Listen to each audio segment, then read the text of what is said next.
Hello friends, welcome back to life with fragrance. तो मैं आ गई हूँ बगल के पार्क में।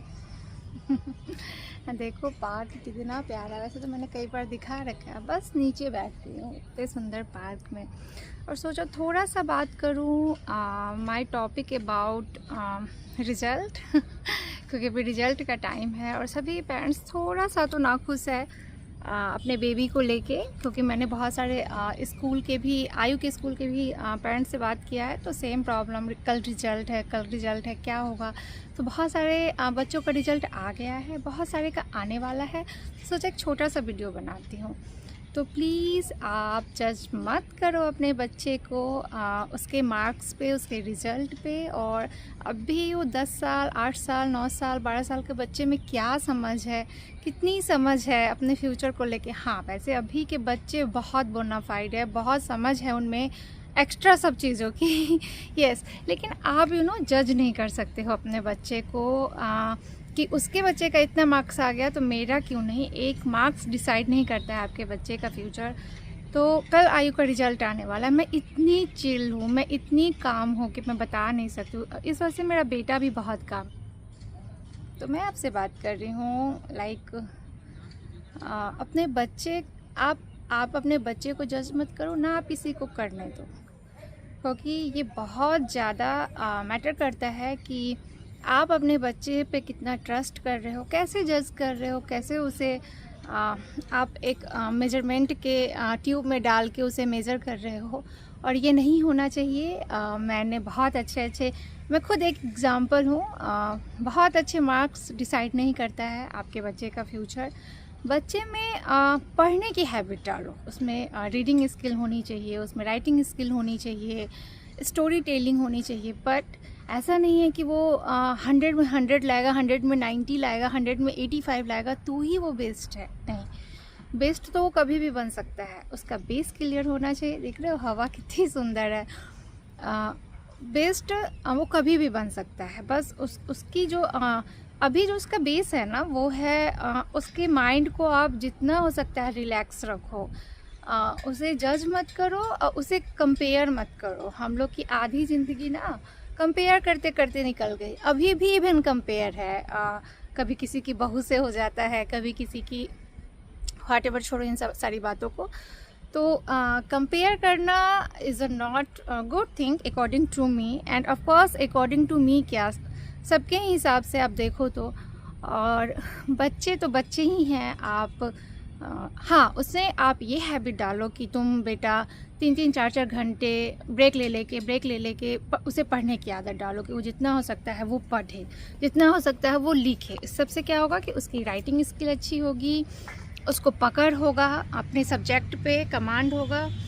लेकिन आपका बच्चा रिज़ल्ट को लेके अगर वो परेशान है, आप परेशान हैं, वो प्रमोट हो रहा है ना, वो नेक्स्ट क्लास में जा रहा है ना, इससे बड़ी बात, इससे अच्छी बात और कुछ नहीं हो सकती है। इसके अलावा आपको बिल्कुल भी फोकस नहीं करना है अपने बच्चों पे कि क्योंकि क्या होता है ना, कभी कभी कि हम पढ़ते हैं, हो सकता है कि क्लास में जाके भूल जाओ, हो सकता है सुबह भूल जाओ, सुबह का पढ़ा दोपहर भूल जाओ। तो ये सबके ही साथ होता है। तो बच्चे के साथ भी यही होता है कि वो कितना भी तैयारी कर ले, एग्ज़ाम एक ऐसी चीज़ है ना कि सबके पसीने छूटने हैं। कभी मेरे, आपके भी छूटे थे, इवन मेरे तो अभी भी छूटते हैं। और तो वो चीज़ ना कहीं हम अपने बच्चे के साथ ना लैग कर जाते हैं कि अरे ये तो इतना स्ट्रांग है, ये तो इतना पढ़ के गया, ये तो ऐसे, ये तो वैसे। तो मेरी बहुत सारी माँओं से भी बात होती है, परेशान रहते हैं अपने बच्चे को लेके, रिज़ल्ट को लेके। एक रिज़ल्ट आपके बच्चे का फ्यूचर डिसाइड नहीं कर सकता है, प्रेजेंट डिसाइड नहीं कर सकता है, वो लाइफ में क्या करेगा ये डिसाइड नहीं कर सकता है। तो एटलीस्ट अपने बच्चे को लेके आप बहुत काम रहो। हाँ, आप वो कहते हैं ना, जो गीता में कहते हैं कि कर्म करो, तो आप बस बहुत ऑनेस्टी से उसके साथ लगे रहो और उसे भी ये एहसास दिलाओ। मैंने बस अपने आयु को कह रखा है कि तुम बस स्टडी बहुत अच्छा करो, doesn't matter what is your result, I don't care about your result, okay. तो मुझे रिज़ल्ट से कोई फ़र्क नहीं पड़ता है बेटा, तुम बस मेहनत करो। तो वो इतना काम डाउन है, इतना खुश है मेरा बच्चा, और मेरे लिए ये ज़्यादा मैटर करता है कि इससे उसका क्या हो रहा है ना, उसका बेसिक बहुत स्ट्रांग हो रहा है। वो बहुत देर तक पढ़ता है, पढ़ने के बाद उसे अच्छा लगता है। क्यों? क्योंकि उसके माइंड में एक चीज़ है कि मेरी मम्मा को कोई फ़र्क नहीं पड़ता है मेरे रिजल्ट से, मेरी मम्मा को फ़र्क पड़ता है मेरे स्टडी से। तो study is more important compare to result. हाँ, रिजल्ट है, रिजल्ट के बिना कुछ नहीं है, बट रिजल्ट भी एक टाइम के बाद। अभी आपका बच्चा 80%, 90%, 70%, 75% भी ला रहा है ना, मतलब 80 से ज़्यादा ला रहा है तो बहुत ही अच्छी बात है। 70 से तक भी जा रहा है तो बहुत अच्छी बात है। आप जज नहीं कर सकते हो, बहुत सारे रीज़न होते हैं। कभी कभी क्या होता है ना कि हम अपने सेल्फ में बच्चे को डाउन कर देते हैं, बच्चे के साथ गलत कर देते हैं। हमें आना जाना, हमेशा गांव में जाना, शहर में आना, यहाँ जाना वहाँ जाना, मतलब हम बहुत सारे रिश्ते निभाने के चक्कर में भी ना हम अपने बच्चे को कहीं ना कहीं इग्नोर कर देते हैं और फिर उसको जज करने लगते हैं कि नहीं इसके मार्क्स अच्छे नहीं आए, ऐसा नहीं हुआ, वैसा नहीं हुआ।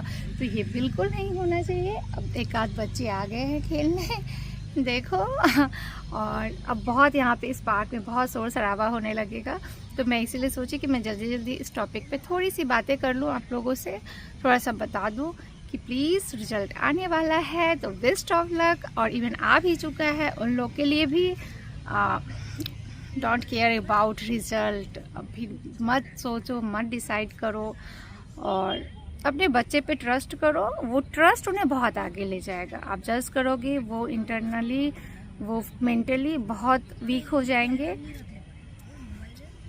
तो इससे ज़्यादा क्या बोलूँ। बाकी मैं शेयर भी करूँगी आयु का रिजल्ट आता है तो। और मुझे मैं सोच रही हूँ कि मैं बच्चों के बारे में बहुत सारी बातें करूँ, लाइक स्टडी पे, लाइक उनका व्हाटएवर एक्टिविटी, उनके हर चीज़ पे मुझे बातें करना है। मुझे बातें करना बच्चों के ऊपर बहुत पसंद है। बच्चे को how to handle, how to हर चीज़। तो ओके, बाय बाय, मिलती हूँ अब नेक्स्ट ब्लॉग में। तब तक के लिए बाय बाय। अच्छा लगा आप लोगों से बातें करके। और मैं हूँ पार्क में, जो मैंने बार बार बोला है, पार्क है बहुत ज़्यादा सुंदर, बच्चों के लिए ही है, बड़ों के लिए भी है। तो बाय बाय, मिलती हूँ अब नेक्स्ट ब्लॉग में।